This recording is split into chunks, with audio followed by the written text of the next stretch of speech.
Greetings, comrades. This is Kali Akuno with People's Striking Cooperation Jackson, sending everyone a May Day 2021 basic mini address, just to cover a couple of critical points as we come up on the first year anniversary of the People's Strike, in particular, in honor of May Day action that we helped to coordinate here in the United States and around the world.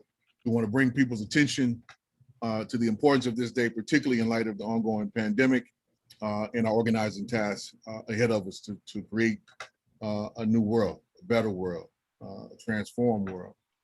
And in that vein, I just want to touch on really 2 points. One, to just let people know this pandemic is far, far from over.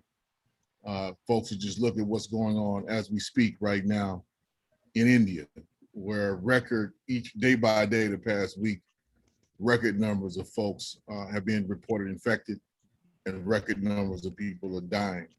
And what's happening in India is not going to stay there. It's going to travel all throughout the globe because we are so internationally linked. So this pandemic is far from over and our response to it definitely cannot stop.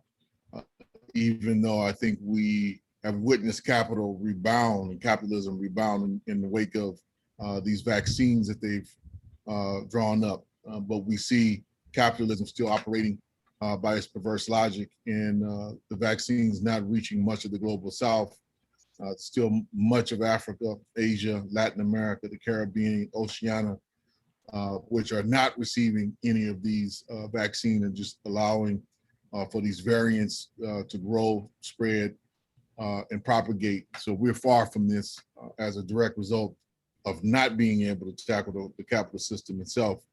And so our call for overall global general strike remains until we can defeat these overall conditions which enable this. And that leads us to a second point, really want to bring home. You know, many folks just witnessed what people are considering a groundbreaking verdict that happened with the Chauvin case, him being charged directly on all counts in the murder of George Floyd. Want to bring home to everybody to fight many of these kind of reformist notions and this false promises of the system reforming itself or improving or America becoming more perfect. We have to recognize that the only reason that verdict was rendered was because of the George Floyd rebellion. And I'm not just talking about, you know, the millions of people that were out in the streets. That was one particular piece of it, but the willingness of folks, particularly in the early days, to actually engage in frontal confrontation and to put some real stakes on the line. That changed the equation. You could see that the state and capital was preparing for that by how many National Guard were on call, you know, the day of the verdict and the days leading up to it, where there were well over 1,000 National Guards who were on hand to defend property over people.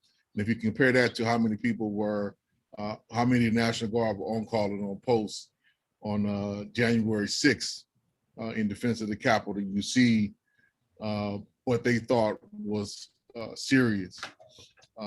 And how serious they were going to give it in terms of putting any hopes of a second rebellion down.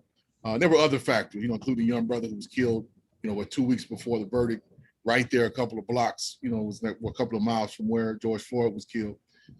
They just brought home the message that, you know, this, the disposal of Black, Indigenous, Latino lives is just part and parcel of the DNA of the settler colonial project that is the United States and its capitalist order. But we have to fully recognize that even though the rebellion brought home, you know, this little victory, if you want to call it that, many will, and I can understand why. But this outcome, rebellions produce a lot of concessions, sometimes major concessions. We've seen this throughout history. We've seen this, you know, in the 1950s and 60s with the civil rights and Black Power movement.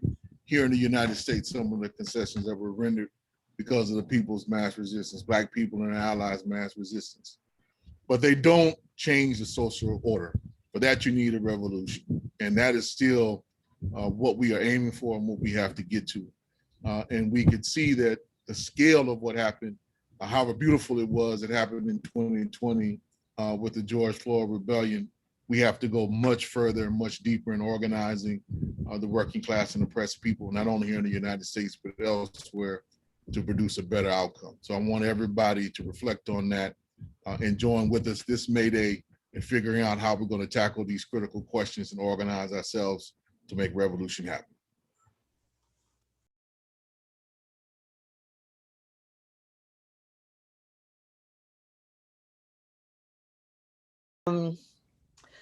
The Chauvin conviction must be thought about in the context of the ongoing white supremacism and anti-Blackness in the state of Minnesota and the city of Minneapolis. Fundamental is the protection of capitalist property, the core police function. That supposed counterfeit $20 bill set the terror in motion, the brutal police murder of George Floyd by Derek Chauvin. Here in Minnesota, Minneapolis in particular, there's been an ongoing resistance against police violence for a very long time. This anti-Black violence is woven into the fabric of the state through militarism, white settlerism, forced removal of the Dakota people from their original homeland. This is long before George Floyd. The mainstream corporate media, print and visual, does not root its analysis here. The distorted frame shaped by corporate media scripts the police report as the sole evidence and drew up on it to tell the original story. The distortion began on Memorial Day, May 25th, 2020, a year ago.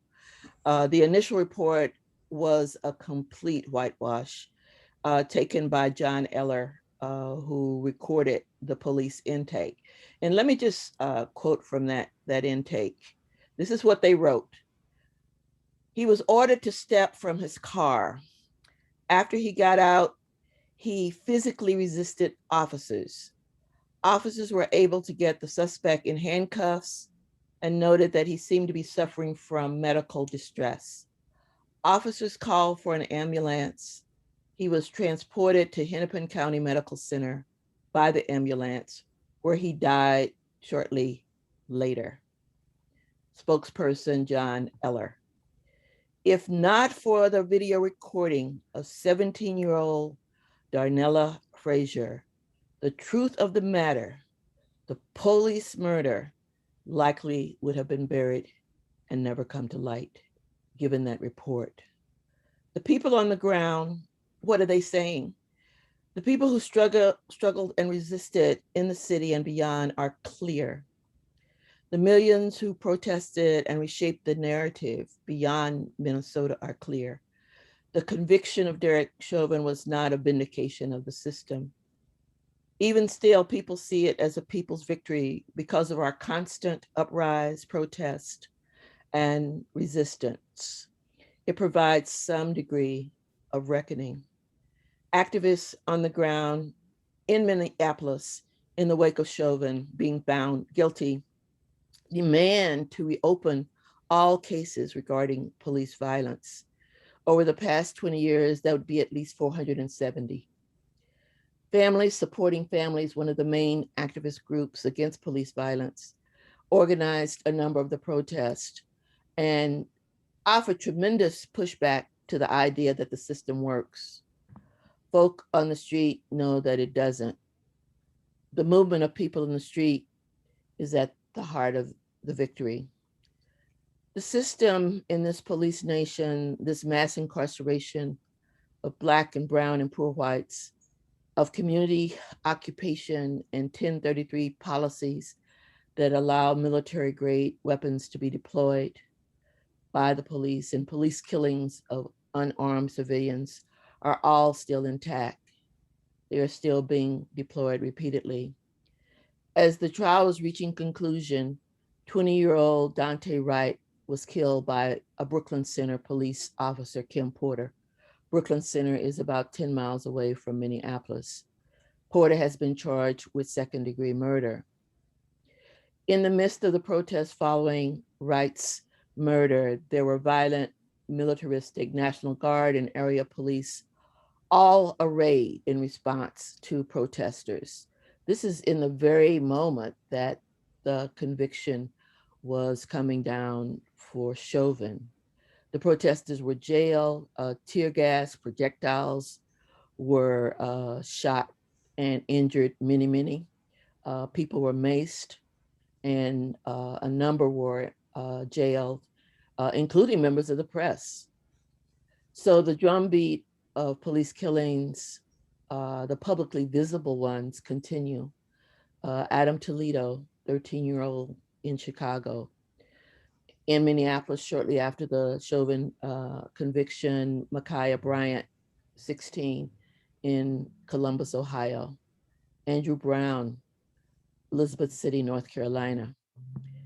We know here in Minneapolis that it is a protracted struggle. It is about police violence and the demand for abolition. It is also a fight about profound economic exploitation under racial capitalism, white supremacists, and white nationalism being violently integrated into that system. State and vigilantism are still on the move.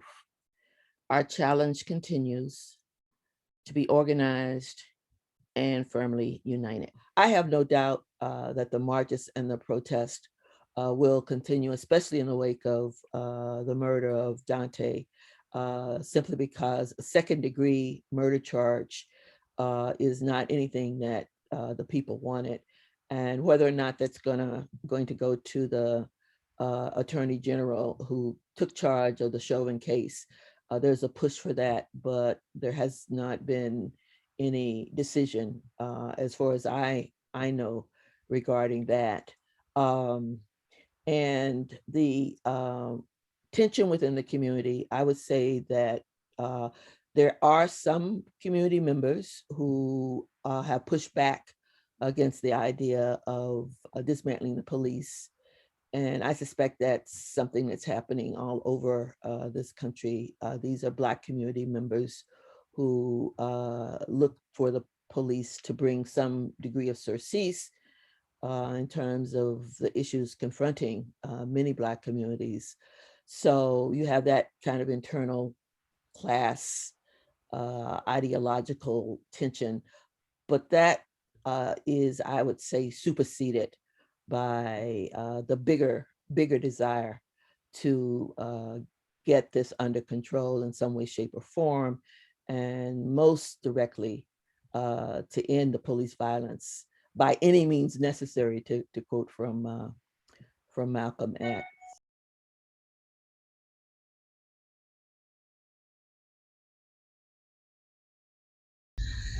Thank you for joining us for People Strike. In this edition, we will be interviewing, and we're very grateful to have Pam Africa. Welcome, Pam. Welcome, Pam. Okay, on the move. I'd like to add to that introduction. And I am Minister of Confrontation for the MOVE organization, the Family Africa, which I am a member. And I am chairwoman of the Uncompromising International Concerned Family and Friends of Mumia Abu Jamal. With that, we are here to support our brother Mumia, and we're very grateful to have you interviewed. Can you tell us about what's happened, transpired, I know, with his health, the whole details on how he was sick, and I'm sure you'll give us more information about his heart, but also about the shackling around that as well. We all know that, Mumia and was severely ill and for a couple of years, the hepatitis C, and that caused him, to have cirrhosis of the liver. And it was a long battle, and we won a case in court because in order to get the cure for hepatitis C, the pill was $1,000. You had to take this pill for 90 days, and it was $1,000 a pill. And So that would have brought Mumia into $90,000. I'm talking about $90,000. people power. And people said, because people have been trying to get, the medicine but they couldn't get the medicine because of the cost. The consistent work of the international movement forced these people to actually give Mumia the medicine that he needed. And it also went to everyone else because of this court case that we had. But I was saying the last time I saw Mumia's skin was so beautiful after all the trauma and torture that he had went through. And I kept commenting, wow, Mumia, your skin, because it was so horrible before. That was the last time I saw him physically. Then the pandemic happened. And also you don't get to see Mumia. You hear Mumia. And Mumia, all his commentaries were sounding good. Mumia wound up getting sick. He called me one day with his wife, Wadia. This is how I know it was serious because he's very protective of her. He said, Pam, I'm having problems. He's talking like this. He says, I can't breathe. I can't breathe. It feel like I got a heavy weight on my chest. He said, and I believe I have COVID. So I immediately after that call, because I said to him, I said, well, I'm going to put this out. He said, I know. So once he said that, I issued a call. I called out people and we issued a call and it went around the world. And they immediately took Mumia to the infirmary where they diagnosed him wrong, the prison infirmary. They did this stuff twice. They said he did not have COVID, never had COVID, and they were sending him back, but his breathing got so bad they wound up rushing him to the hospital because here, I'm saying that Mumia said he had COVID and he had problems, so they was refuting everything that I said. But next thing we know, we're not hearing from Mumia for a day or two. Then come to find out he was in the hospital. And they had to take 10 pounds of water pressure off of Mumia's chest, off his lungs. And they also said that Mumia did have COVID. And, and I'm telling you again, it was the pressure of the people. And people think that people power, don't work. And for those who think that, they immediately called, because what our demands was that they call Mumia, that Mumia be allowed to call Mumia, and we want to talk to his doctors, and we wanted them to talk to Mumia's outside doctor, which is from San Francisco, brother Ricardo Alvarez. So when the pressure came on, first thing we had was the doctors call us and say that, Mumia was getting ready to have surgery. What? Surgery on his heart. And and we was really was demanding then that he talk to his doctor so that they can weigh, what's going on here, that his doctors talk to their doctors and Mumia. But what they did, they allowed Mumia's wife, Wadia, to call, for Mumia to call his wife. And they gave her 15 minutes every day.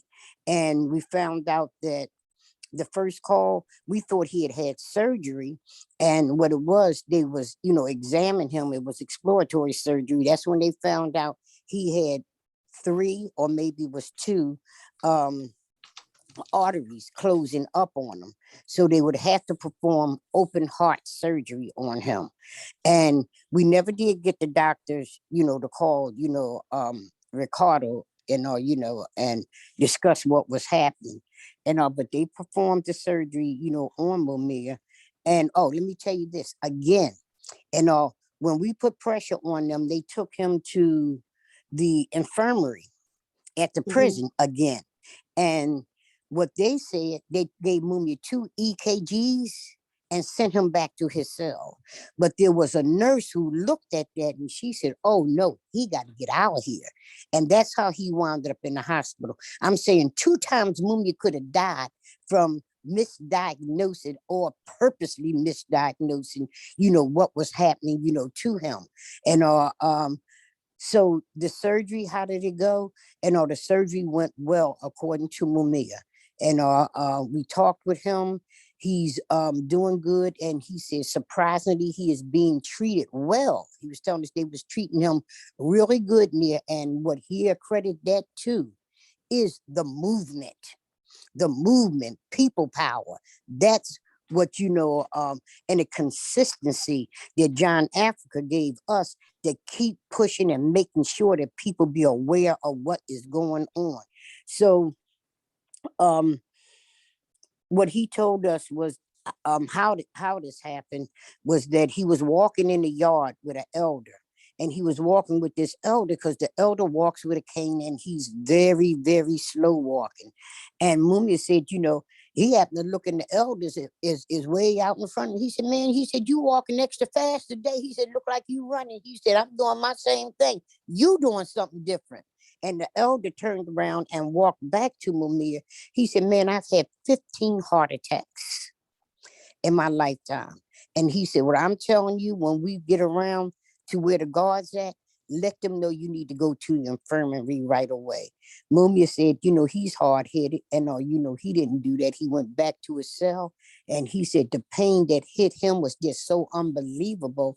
The inmates was calling for help for Mumia. And that's how he wound up in the infirmary that day, by the love of the people inside and outside. But where he's at right now, he's back in the infirmary inside the prison. And Mumia should be home. The innocence of Mumia is worldwide. And people from around the world, because when they was talking about Mumia being sick in there, they was talking about the innocence of Mumia. He had no business in there, and they was demanding his release. And that's what we're still demanding, the release of Mumia. And to this on that day, point too, the shackling that the shackling, oh my God, the shackling, the pictures that I sent out. And because when Mumia got out the hospital, when he first called us, we was at a big rally, and we were so glad to hear from him, and we asked him how he was doing, and Mumia said, I'm all right, and he's in their hands at that point. And when the pictures came, we found out, because his voice sounded good and stuff. That's when we saw Mumia for the first time in 6 months, and it was a picture of his ankle, and it had this big sore on it. But come to find out, that big gashing sore came from him being shackled. You talking about a man who had 10 pounds of water pressure pulled off his chest. A man that's itching. He can't scratch. He can't rub. He's laying there chained with both hands, and both ankles. And how that one ankle looked, both of his ankles look. His wrist looked the exact same way. The shackling. Now, what are we doing about this? Because one thing we say about dealing with this situation with Mumia, and a lot of times people say Mumia, that's all you hear is Mumia. But he brings to his case, and the people that support him brings attention to these problems here. That's how it became. We're not stopping until the situation of shackling stopped. We didn't stop until everybody was able to get hepatitis C. And also right now, Mumia's in the prison infirmary, and we're terrified of that, because these are the places where he was misdiagnosed twice. And we're asking people to get in contact with put phone calls on that prison, continuing them and demanding, in the prison, most of all to the governor, demanding that this factually innocent Black political prisoner be released from prison, because there's no way in the world Mumia can have, after 39 years of dealing with these people, and a fair trial. This reminds me of George Floyd, and that monster with his knee on his neck, until he was dead. This is what this system is doing to Mumia. And every time, he take a breath, and they pushing it down further and further. But we, the people, were shoving, pushing this, this system up off of him. Mumia needs to come home now. And we're not asking him to do us no damn favor. That's right. 17 men was released from the prison in Philadelphia based on judicial, prosecutorial, and police misconduct. They need to do the same thing for Mumia. Mumia is alive because of the power of the people around the world who put pressure on him. Pressure, and let them know the eyes of the world is on him. But all these other stories, we got to fight to get these other people out of these, dungeons of hell. These murder camps where they constantly murdering our people in massive numbers. And what we want to say is that because you all were attacked, because you all were demonstrating, because you all kept the pressure, we, the people, need to do the same to support you. We, the people from People's Strike, we, the people, must understand that they showed us that right now here from COVID, pandemic 2020 to the uprising, that we need to pay homage and thank you for all the activism you all did. Thank you for the demonstrations. Thank you for showing us. And I'm putting up here on the screen now what people can do, because again, as you said, is that we need the people power to release Mumia. So I wanted to just put here that, is it true? We should still email and call the DA Larry Krasner and the Governor Tom Wolf. Is that correct? Yes. Okay. And I have the DA Larry Krasner office, everyone. It is 3 South Penn Street, Philadelphia, Pennsylvania, 19107. Email DA_East, EAST, at phila.gov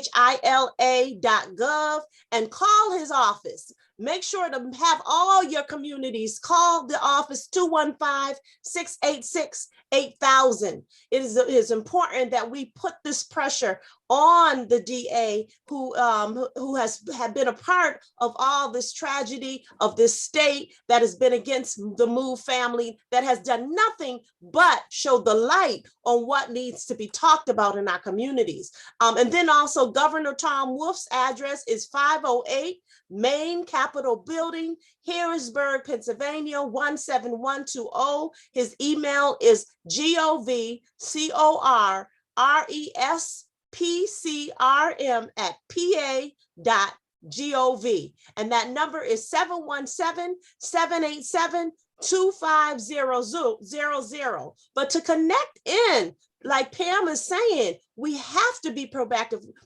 We must know the power of the people. And you can go to hashtag Mumia Abu Jamal, MumiAbuJamal, or at Bring Mumia Home.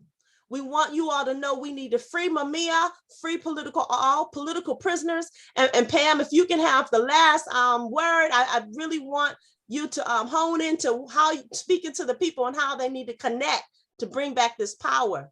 If you don't. Right. One more place, the JamalJournal.com. The paper is distributed throughout the city and all, but please, whatever you do, join in this fight, not just for Mumia, but the elders in the prison. On the Move, I'm Pam Africa. My number is 267-760-7344. On the Move, and thank you. People power. Ain't no power like the power of the people. From death row, this is Mumia Abu Jamal. Death row in Pennsylvania. Ex-president of the Association of Black Journalists in Philadelphia. I'm still a continuing revolutionary journalist, and I write for anybody who wants me to write for them. And I'm fighting my conviction, fighting the sentence, fighting for my life, and fighting to create revolution in America. A woman working to feed the homeless gets involved in a confrontation with transit cops down on a major metropolitan subway. She's accosted, manhandled, thrown to the ground, and held under restraint. Another woman has her window shattered by highway patrol when she doesn't move her car fast enough nor open her window on command. She is seized, handcuffed, and arrested. What makes these cases remarkable is the identity of the women described here. The first, in addition to being a political leader in her own right, is the wife of a United States congressman. The second, a prominent professional, is the wife of a Pennsylvania state representative. Both women are African American.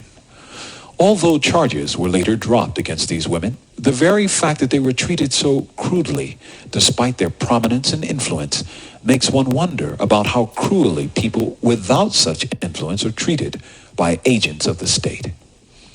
The two events just described actually occurred in Philadelphia, Pennsylvania in 1993. The first involving Philadelphia City Councilwoman Mrs. Janie Blackwell, the wife of freshman United States Democratic Representative Lucian Blackwell. The second involved a leading Philadelphia black lawyer, Mrs. Renee Hughes, past president of the prestigious Barristers Association, local affiliate of the National Bar Association, and wife of State Representative Vincent Hughes of the 170th District. That both cases were administratively resolved is of less importance than the fact the incidents occurred at all. Such incidents are but daily occurrences in the lives of black men and women in America, regardless of class, rank, status, or station in life.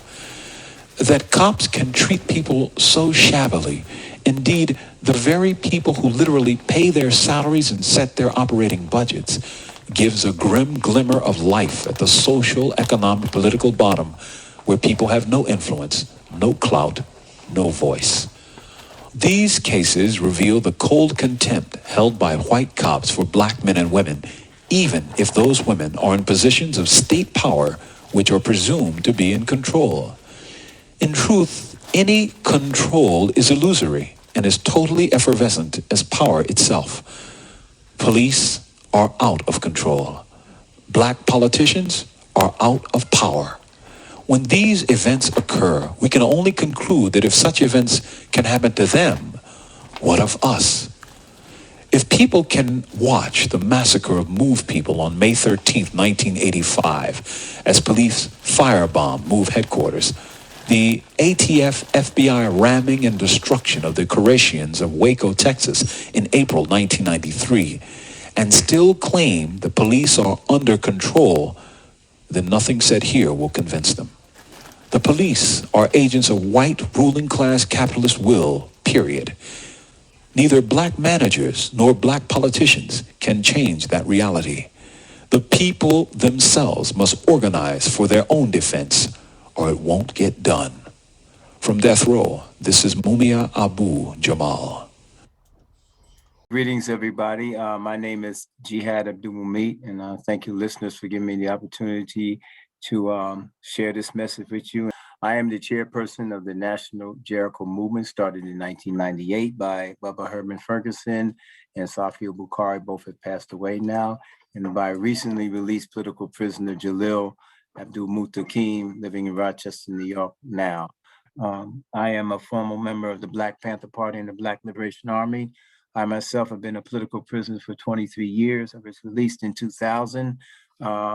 Mumia down now for about 40 years, has a lot of health issues going on. Just recently had successful open heart surgery. We're thankful about that. Many other ailments because of the medical attention to his hepatitis C. Now he has problems, severe problems with his liver.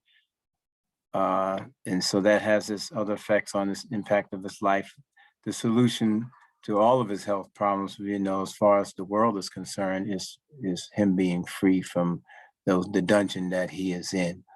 So with the liver problems, the open heart surgery, the congestive heart failure, and addressing that, and the skin problems that he had, Mumia's gone through a lot, enduring a lot, and making a lot of everyday sacrifices. But in spite of all that, he continues to write.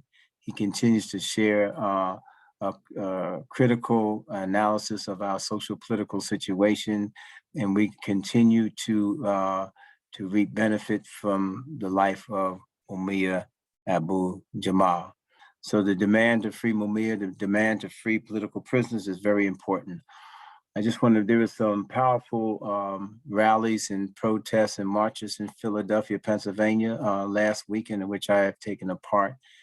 But the most important thing to come out of all of those rallies and all of those protests, where we're energizing ourselves and we're making the community more aware. But one of the most fundamentally important things to be done for each and every one of us that's at the rally, we're in earshot of that rally, to be kind of like cognizant of the situation as it is for us to follow the instructions and make those phone calls. Because if it's 200 people on the street corner in a rally, that's right on.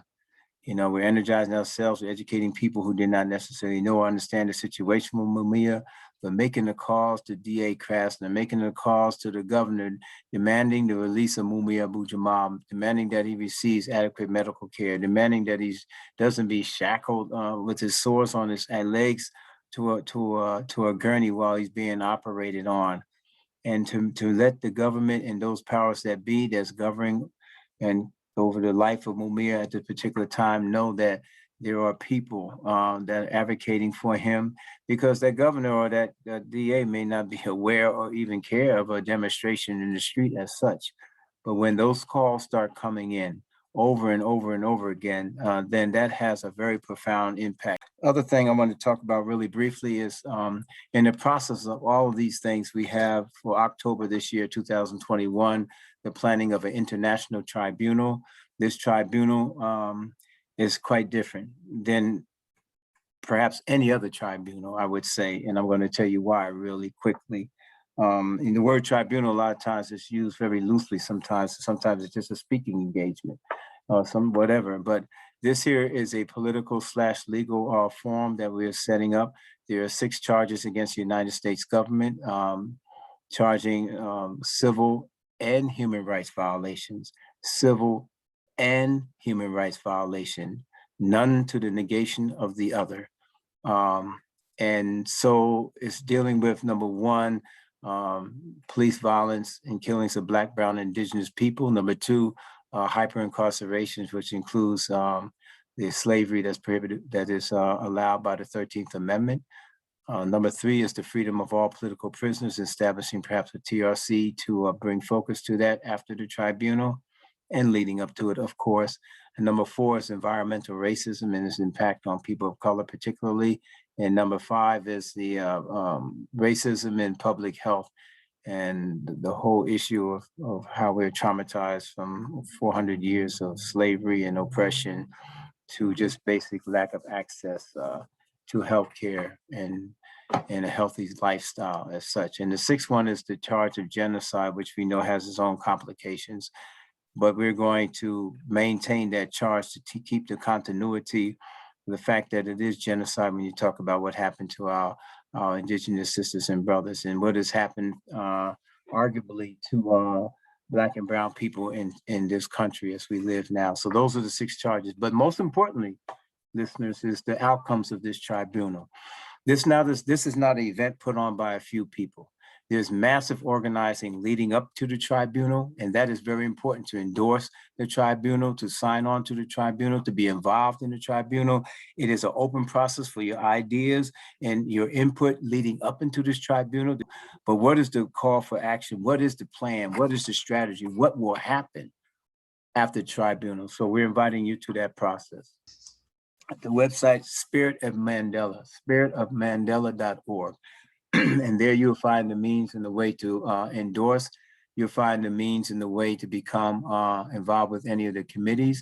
We're inviting you. We are inviting you. Spiritofmandela.org. We're inviting everybody to bring your input into this whole process. This is indeed a people's process, and it's not isolated. It's built upon the shoulders of all the work and all the other tribunals and all the initiatives, the free Mumia Abu Jamal, the free Imam Jamil Alameen's, the free Leonard Peltier's, the free Matula Shakur's, the free Sunia Akoli, all the initiatives that we have, all the Black Lives Matter initiative, all the rallies in the streets. that this is building on our efforts now to really be able to coalesce these efforts into a vision and a plan so that we can really account for and evaluate how we're moving and what we are doing. So we really have to start really reevaluating how we do and how we can bring our revolutionary integrity, our revolutionary acumen and skills and talents into society and educate people, our neighbors, a store clerk and what have it, and kind of like get out of our silos of operating and speaking to the choir. And that's what this international tribunal seeks to do.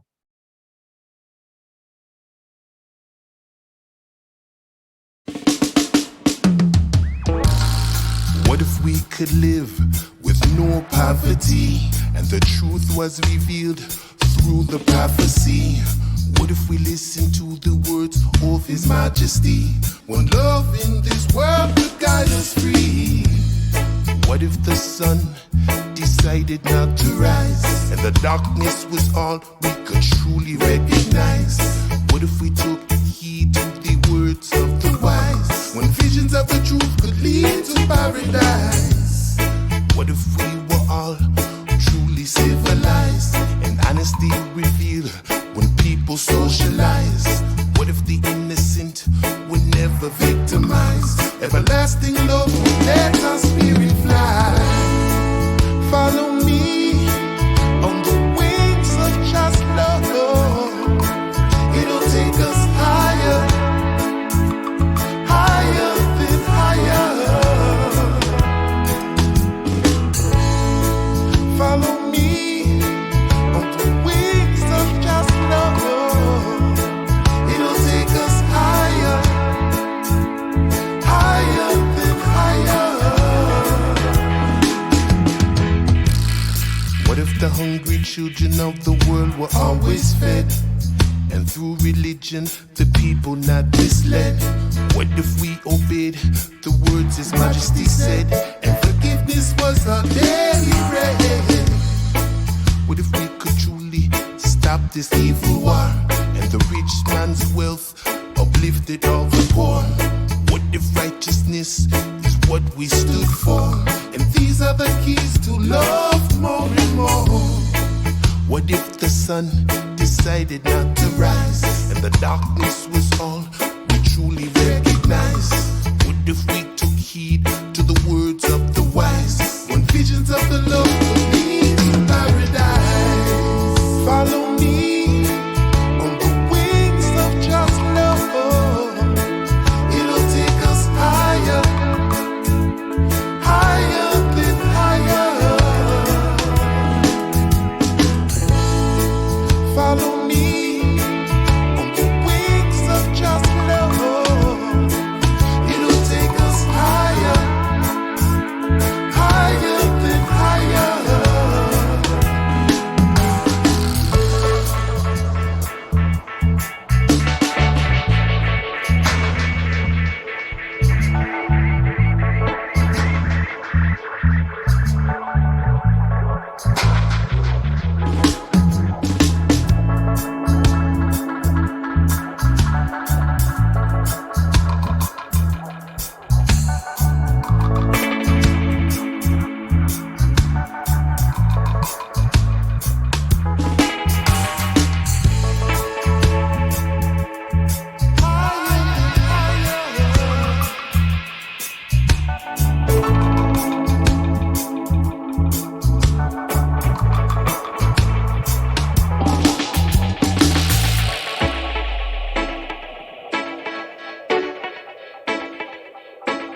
Welcome, Sadatu. Thank you for joining us.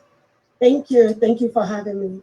Well, we want to hear more about what's transpired in the aftermath of hearing the decision that there isn't a union. What are some of the things, the key points, the bullet points that you all would love to tell us about that maybe we have not heard of in this process of them becoming a union? So at this point, I could say this week I've spoken to a couple of workers who were very disappointed. And one woman who called me and said she voted no because she received a letter that we sent out, letting them know the result and also the appeal that is coming up and stuff. So my number is one of the numbers that was put in the mailing that they received. And so this worker called me and said to me, she voted no.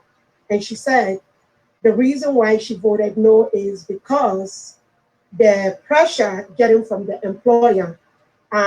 She said she was on leave, medical leave, but she was still receiving emails, text messages, phone calls, and reminding them how they should vote no for the union, how they're going to pay about $600 in union dues. And for her, as many people that I've spoken to towards the end of the campaign, those were some of the biggest concerns. She's like, it's great to be making $15 an hour, but I can barely even pay my medical bill. I just couldn't afford to pay, to pay $600 to a union. I didn't understand what union is. So this is one of the people that we couldn't reach out to. And we, of course, so many times, according to her, she has saw missed calls and stuff during this time, but she was on medical leave and, and she couldn't get anybody, we couldn't get her on the phone and she couldn't call us back or to even hear the benefits or changes that the union gets. Like I explained to her, and I told her that there is no way RWDSU or any union that I've worked with collect dues without negotiating for workers to make more than what they were making before the union came in. And she was like, oh, I didn't know this. And I'm like, yes. And also medical insurance is one of the things that we definitely make sure we negotiate. Workers have affordable medical insurance. Like without negotiating for workers to make more private sector. Amazon should offer better health insurance that you shouldn't. That is what a union could have given you also and stuff. And she also mentioned that she was one of the people that actually got punished for taking too long in the bathroom. And when I asked her, so why do you take too long in the bathroom? She's like, I don't. She's like, it's about a mile away from my working area.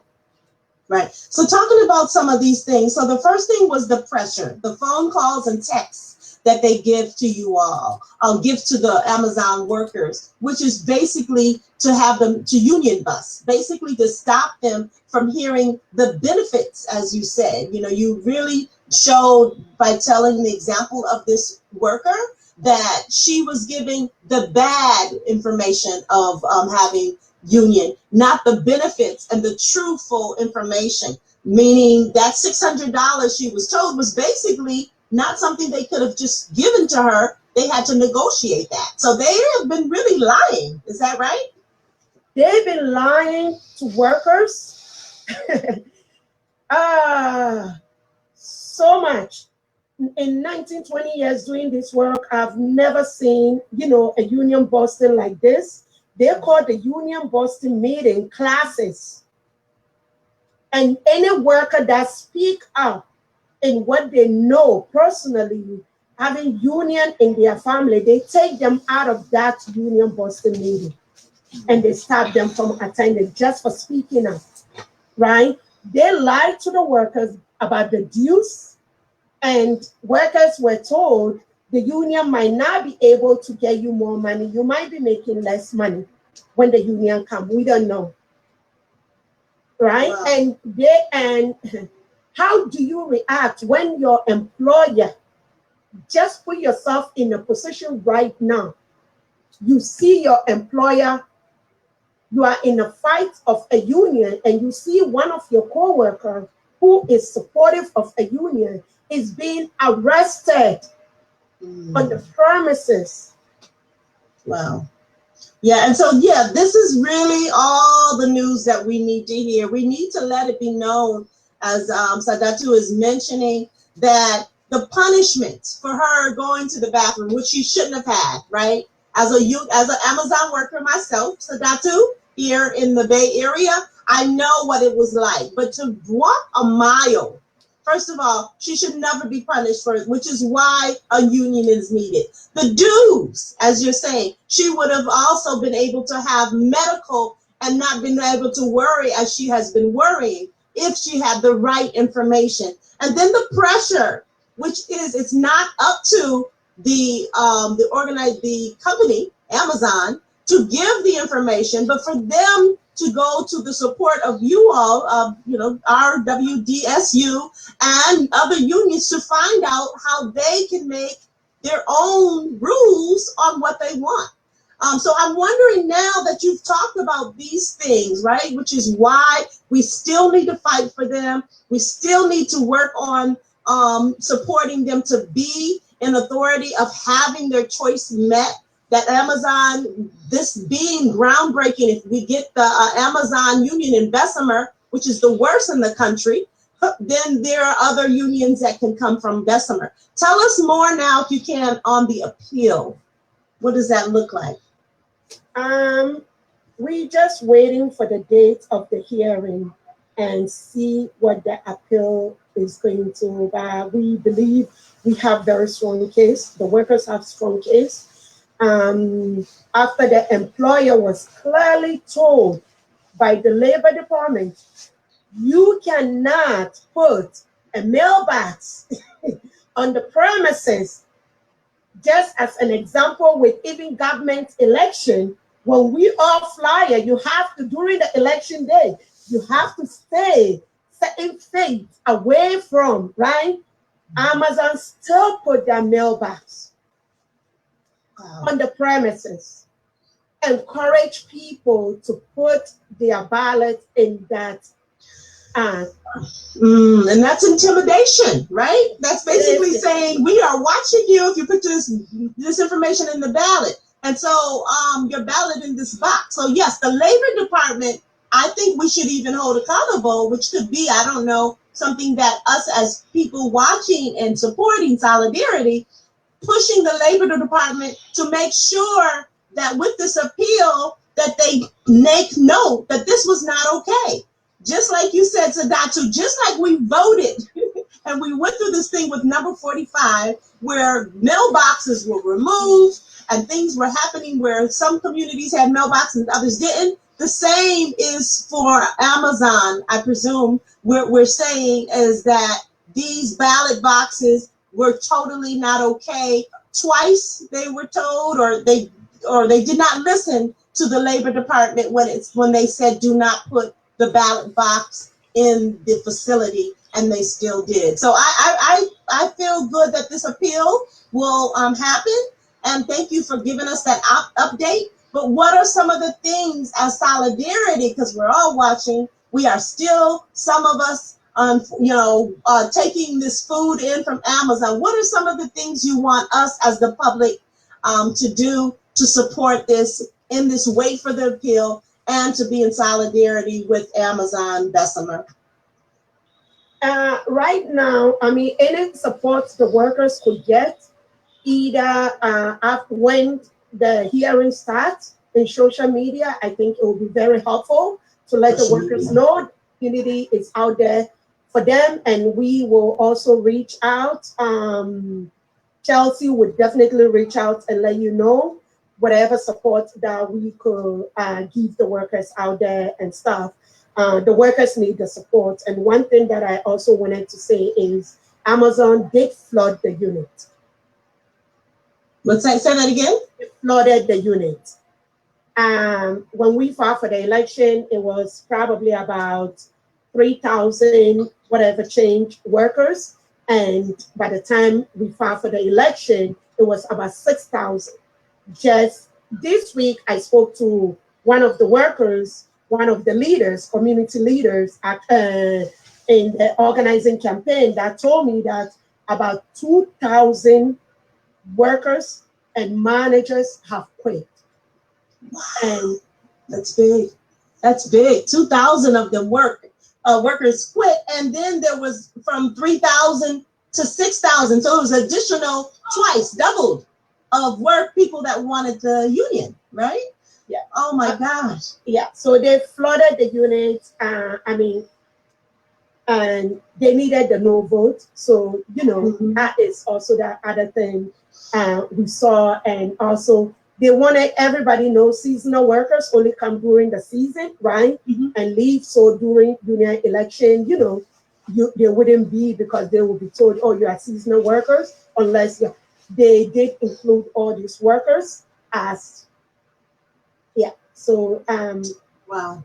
Yeah, as a seasonal worker, I was a seasonal worker, and I worked the night shift, from 11 at night until 6 o'clock in the morning when I worked for Amazon. So I know how we felt expendable, but replaceable and easily forgotten, right? We were just bodies for them. And so the biggest thing for me in being a part of the Solidarity Bessemer Actions is really playing loudly for us the importance of how this is so different in the South. I used to live in Birmingham, Alabama. I actually birthed 2 babies in Birmingham. And I think for me, the narrative I use is that there's a lot of labor unions in the East Coast and West Coast. But to think of Bessemer is to say the word slavery. And when you think, and I say that still, that the majority of the Black bodies that are there in the Bessemer Union, in the Bessemer Amazon facility are Black bodies. There is still an underlining notion of slavery. And a lot of people didn't like that in the West Coast, at least, for me to say that. But when you think of how they wanted people to go to the bathroom, as you said, that pressure, the punishment, and all these us misleading them to do something different, just like slavery. They didn't want us to come out of that. They wanted to use our bodies. Has that been a notion? How would you say, being an organizer so many years, that Bessemer does remind you of this institution of slavery? What are your notions on how hard it is to organize this group in the South? I don't know how the workers feel about that, but I know definitely have spoken to a bunch of workers who have said to me that they felt discriminated in their department, because they said is about 90% more Black workers than any kind. 90%. And I spoke to this couple of workers that I do remember, because all of them said kind of the same. And they like, as we are Black, we get punished. We cannot sit down and do our calls in our department. But other folks that are not Black, they sit down and it was okay. So to them, and they use the word discrimination. And so with the appeal, this is a notion, I think, Sadatu, for us, the people power, the people strike, is that we want to do more. So I do believe our solution is going to be to ask everyone to come through solidarity-wise on social media, as you're saying, but also that Sadatu has mentioned that this is discrimination. Right, and this is how the Amazon workers are showing it. And so when we hear the president come on last night to say that there is no racism in this country, we are showing and saying, how can this be so? If you look around and take from the voices of the people, listen to the silence voices, the voices you don't hear much from. and that is they are discriminating. It does come from a place of racism. It is slavery by another name. And so thank you, Sadatu. Please give us, if you can, wrap up with some other information maybe you would like to say at the end, on maybe how we can social media, how we can look forward to some of the dates for the appeal, and any last words from your union, if you can. Yes, I think at this point, I mean, across the world, I think social media, but wait for Chelsea. Chelsea to give you the go ahead. I think during the hearing, I think it will be very inspiring for our brothers and sisters in Bessemer to know that they have support out there and still chanting for them, and they should not quit. They should say, let's see this fight through. And we're not going to sit back and watch Amazon get away with it. Those days are gone. They will follow the rules. The rules were, do not put the mailbox, and they did. Do not help workers to fill out ballots. So many rules that they broke, we're gonna hold them accountable. Yes. And we're gonna stand by the workers as RWDSU, as the union, all the union and community supporters that RWDSU have across the country during this campaign.